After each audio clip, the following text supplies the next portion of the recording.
kategoriak errepo, helburuz, hasiko dugu programa oso aldeko gara horrena. Aner Preitz, arratsaldeon. Arratsaldeon. Zelan zauzi, Ondo, gogotsu. Bueno, badator zuen ikuskizun berria eta estrainaldia Laizterra asteburuan, zelan dauz, nervi horiek? Urduri, pare bat egun dira badara matzat, lo okerxeago egiten dudala, oraindik espero dut gau batzu bat eta hobeto xeago egitea. Haizearen, arratsaldeon. Arratsaldeon. Espektatiba asko dagoelako jarrita, hau da, ja gehiago urduritzeko zeuek. Espektatibak jarrita badaude, baina, bueno, guk nik uste hasieratik esan dugula, guk egingo dugula eta prestatu dugula guk uste duguna, eta gero jendeari gustatzen zaion ala ez, beraiek ikusiko dute.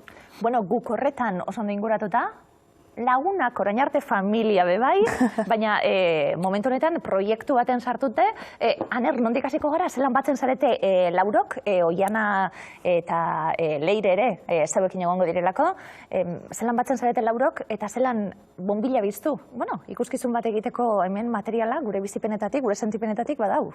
Bai, lau orain bost garela ere esango nukenik, gu Laurok hasieratik lagunak ginen, lehenengo, Oiana eta Izea aspaldi xamarretik, gero gu hirurok Bertsaudalekutan elkartu ginen 2015ean edo.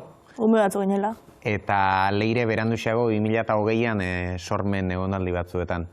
Eta besterik gabe laguntalde baginen, Lankuren proposamena etorri zitzaiguna, hasierako hazi bezala, eta hortik aurrera sortu den hau guztia, baina laguntasun soiletik eta etzen inondik ere proiektu bat osatzeko elkartutako taldea, eta Edurne ere proiektura batu da, baina lehendik geneukan berekin harremana, eta lehendik zen gure laguna zuzendari baino lehenago. Edurne azkarate zuzendari lanetan egongo dalako, eta berak antzerkia eta asko eginda, eta Edurne ja badauka mugitzeko eta segurazki bizta zeuei laguntzeko, Aizea, zelan taularatu, azkenien pentsatuta eta sortuta izan duzuena, eta gero, baipatu dugulako, Oiana Arana, Aizpa, zurie, idazlea, ahosa egon dalako poesia liburuarekin, oso gustura irakurri nuen poesia liburua, eta Leire Vargas oraintsu egon dana poema liburu batekin bebai, orduen behintzet, gaztiek esan dugu baietz, gaztetasuna begertuko da ikuskizunean,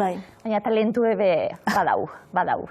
Bueno, hori zuek esango duzu, guk baino beto, baina bai, uste dute, disiplina ugari lantzen ditugula, Oianak eta Leirek idazten dute, Aner musikaria da, hori esaten dugu behintzat, horrelako elkarrezketetan, eta egia da bertsoak batu gintuela, eta hortik hasi ginen emanaldea sortzen, testuak sortu genituen, bertsoak idatze genituen, da heldu zen puntu bat, taularatu behar zena buruan geneukan guztia, pixka bat lurrera ekartzeko ordualdi iritsi zen, eta esan genuen, bale, oso ongi, baina guk ez daukagu ideiarik ere ez.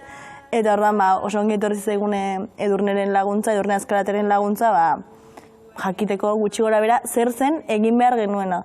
Eta gainera nik uste dut, askotan aipatu izan dugu gure artean, etorri zen Edurne eta esan zigun, hau igual hobeto horrela egiten badugu, hau horrela ez tekiz zer, eta gure artean izan zen, hau zen guk nahi genuena. Guk ez genekien egiten, baina hau zen. Azkain antzerki bat ez delako izango 10 pieza, lotura izango dutenak, estenaratze hori zelako dan esango dizuet, bestak beste esan dugu, bertsoak lotuta, zeuek Laurok, suposatzen dugu, bertsoak egongo direla, narrazioak, sortzelanak, musikari, apurtxu bet izango delako, estena ezberdinak ze kontatu alda? Bai, formari begira, hori da, 10 pieza dira, euren baitan bere gainak ere izan daitezkeenak, eta banaka ulertu daitezkeenak, baina emanaldi oso bat osatzen dute, osotasun badago, borobiltasun badago, haien artean loturak daude, eta hori ere saiatu gara mantentzezaten, baina 10 pieza atera zaizkigu, ez da artifizialki sortu dugun ezer ere. Eta hori, pieza horietan zehar, dualismoetan oinarritu da emanaldia, edo gai nagusia marko orokorra dualismoak dira, eta pieza horien bidez saiatu gara dualismo horiek lantzen hainbat modutan eta modu desberdinetan orain arte ohituta ez geunden batzuetan ere bai. dualismo horiek azkenaldian oso modan daudenak, edo behintzat mai gainean jarri dugu, feminismoak be badauka horretan zer esana, baina dualismo horiek geure bizitze egunerokuek gure harremanak ulertzeko horrela eratu garalako, zahar gazte, hitz egingo dugu horri buruz, gizon emakume, aberats pobre eta bar, claro, bi kategoria bakarreta uzenien oso itxia da hori dana, ezta? Oso itogarria izan daiteke. Bai, eta horretan nik uste dute danok egon gaitezkeela ados, ez? Azkenean guk aldarrikatzen duguna da, bi mutur baldin badaude, ez? Existitzen baldin bada beltza eta existitzen baldin bada txuria, tartean zerbaitek egon behar duela, eta kasu honetan egoera batzuetan gu gaude tartean, eta beste egoera batzuetan agian gu izango gara bazterretako zera horiek. Nik uste dut, behintzat gu saiatu gara, gu zeharkatzen gintuzten bitasun horietatik abiatuta lan egiten. Hau da, tokatu da,